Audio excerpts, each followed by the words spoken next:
Hi, welcome to another issue of BU Magazine.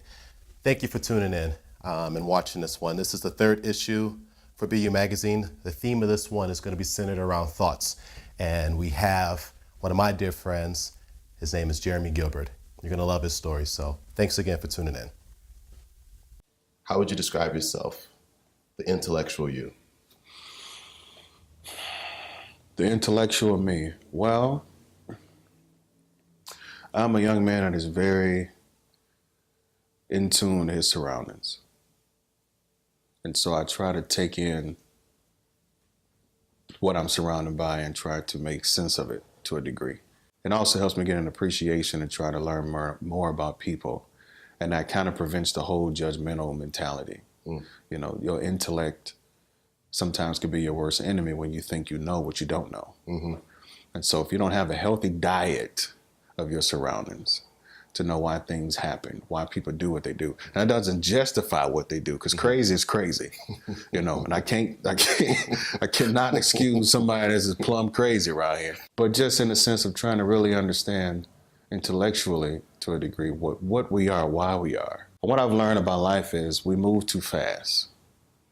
We move too fast. We do things in such a cumbersome speed that we miss the lessons that is naturally given to us. And so how can you really enhance yourself intellectually if you don't go to school, the school of life, the school of learning what makes me what I am, what makes my brother the way he is, what makes my sister the way that she is.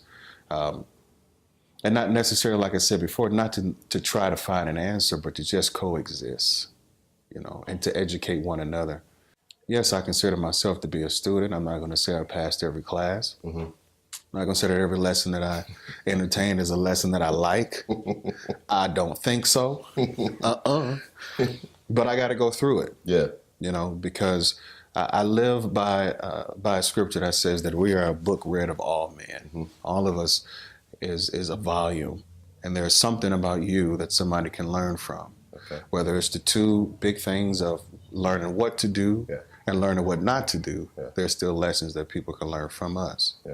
If we not only become a student, but become a teacher of ourselves to people, which is hard because we like to hide. We like to cover up certain areas of our life. But sometimes you got to be willing as a teacher to dig into those lessons that you're not necessarily comfortable with for the betterment of your students. You know. Have I always been consistent with what I've been taught? No. But when you plant the seed, and you really allow it to take root and the situations of life water it. Your failures help water that seed. Your successes help water that seed until you get to a place of understanding, like, you know what, that actually does make sense. I kind of get it now. I didn't get it then. I didn't want to get it then.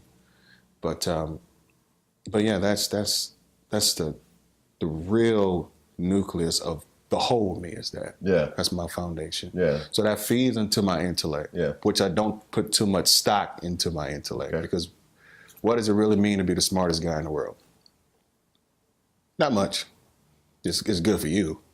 You know, you can probably create an award nobody will ever have because you're the smartest person in the world. But so you got to be willing to recognize the truth. It's not about how smart you are, you know, but wisdom is the skillful and the appropriate application of knowledge.